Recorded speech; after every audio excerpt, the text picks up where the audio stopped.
Je vais parler d'ici parce que ce sera beaucoup plus facile, étant donné que là-bas, on s'en prend plein les yeux. Alors, je vois que vous êtes venus très nombreux et je pense que vous n'allez pas regretter cette soirée puisque nous avons fait un choix de film tout à fait volontaire. Quand Marion est venue me voir, c'est vrai que je n'avais pas du tout pensé à l'Arlésienne au départ, parce que d'abord je ne savais même pas qu'elle était sortie. Et en plus, l'Arlésienne, et ça tombe très bien, personne ne l'a jamais vue, et vous allez la voir. Ça, c'est quand même extraordinaire. Mais, donc on avait réfléchi sur plusieurs films, et puis à un moment, quand même, je dis, c'est extraordinaire, je viens d'apprendre que l'Arlésienne vient d'être éditée en DVD, et ça serait quand même pas mal si on pouvait le présenter, étant donné que personne n'a jamais vu ce film, il n'est jamais passé à la télévision, donc ça serait quand même une avant-première extraordinaire pour le village de la Gaude. Bon, parfait.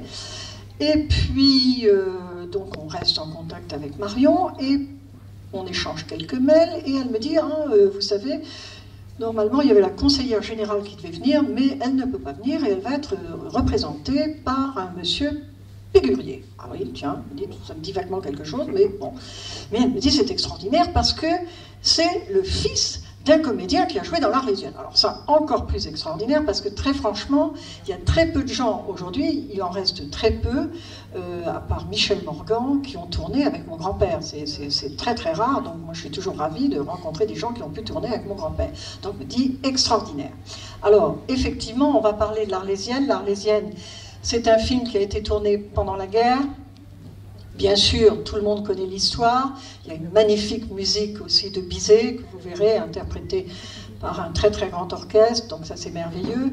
Vous allez y retrouver Rému, vous allez y retrouver Gaby Morlet, les débuts d'une jeune comédienne, Gisèle Pascal, et aussi un très jeune comédien, Louis Jourdan. Mais l'attraction de la soirée, pour vous, ça va être le jeune Pégurier.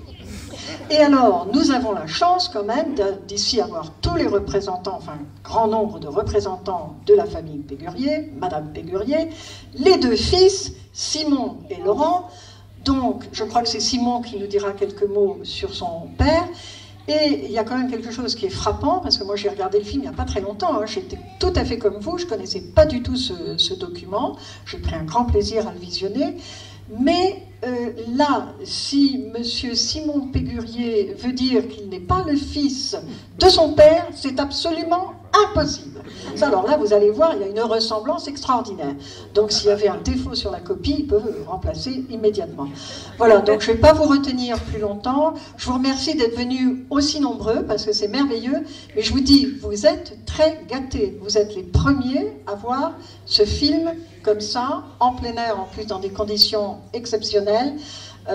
Et puis je pense que vous allez passer un très très bon moment, parce qu'en plus, bon déjà, vous, ça va vous rappeler des tas de choses, et puis c'est une belle histoire, je vous dirais, il y a une merveilleuse musique, et en plus, voilà, on rend hommage à un très jeune comédien à l'époque, je crois que c'est le plus jeune du film, il me semble. Voilà, bonne soirée, et je laisse la place au grand petit Pégurier.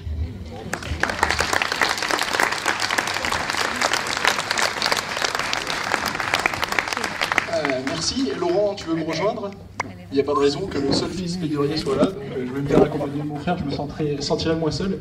Vous pourrez voir qu'on ne se transforme pas, mais on est tous les deux le fils du petit Pégurier. Voilà. Moi, c'est avec beaucoup d'émotion que j'ai appris que ce film était diffusé à la Gaude.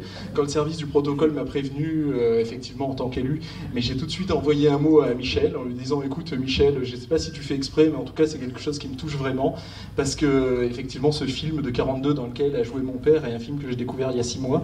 Je crois que mon frère l'a même pas encore vu, c'est vous dire. Effectivement, il était introuvable jusqu'à il y a 6 mois, donc moi j'ai découvert il y a 6 mois, et effectivement c'est plein d'émotions dans notre famille, dans notre histoire familiale, puisque, bon, on va faire vite, mais puisque donc, mon père était né en 28, pendant les années de guerre, il a commencé une carrière d'acteur, il avait été repéré par Abel Gans dans les rues de Châteauneuf-de-Grasse. Abel Gans avait besoin d'un mousse pour jouer dans un film, le film La Vénus aveugle, avec Viviane Romance qui est très connue sur la Gaud de Saint-Janet. Et donc il avait joué le rôle d'un petit mousse dans un film très mélo de 1941. Et tout de suite après, Allégret lui avait proposé de jouer le rôle de l'innocent dans l'Arlésienne, et donc c'est le film que vous allez voir ce soir, et c'est vraiment sincèrement un très beau film, avec Rému qui est parfait, un scénario qui est poignant, vous connaissez peut-être tous l'histoire si vous avez lu la nouvelle de Daudet, mais c'est vraiment poignant, et en plus le rôle que joue mon père, et c'est pas le rôle le plus important du film, mais l'innocent, on va dire que c'est quelqu'un qui est un peu rêveur, un peu déficient, mais qui apporte beaucoup de choses au film, et qui a posteriori, quand le film est fini, on comprend le rôle de ce petit enfant.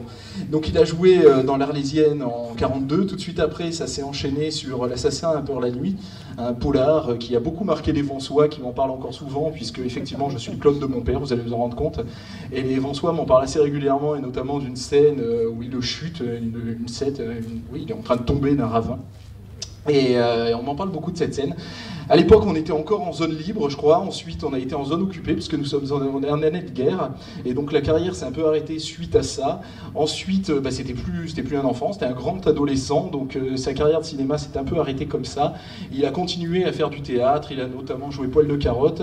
Il y a eu un manqué avec un film, justement, de Rému et Fernandel qui s'est tourné à Tourette-sur-Loup. La Gaud, il devait y jouer, puis finalement à la dernière minute ça ne s'est pas fait puisqu'il est tombé malade en allant chercher son lapin, je crois, la veille du film, une anecdote qu'il nous racontait assez régulièrement. Et donc sa carrière a continué pendant, j'ai à peu près l'âge de 20 ans avec du théâtre, avec un petit rôle dans le film Panique, et il a fini par une pièce de théâtre qui était mise en scène par Marcel Pagnol, Le songe d'une nuit, je crois, et sa carrière s'est finie là-dessus. Donc voilà, vous allez le découvrir dans ce qui est son deuxième rôle. Et pour moi, voilà, c'est particulièrement touchant de voir ce film dans mon canton et dans l'école Marcel Pagnol, qui a vu ma femme enfant, qui a suivi ses cours ici, puisque, comme vous le savez peut-être, elle est gaudoise.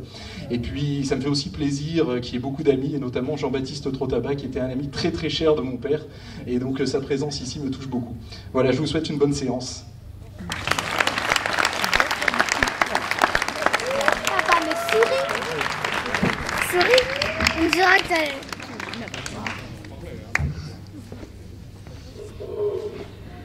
Rien que son portrait, vous ferez faire les décisions. Moi, la fois où... Alors faites-vous plaisir.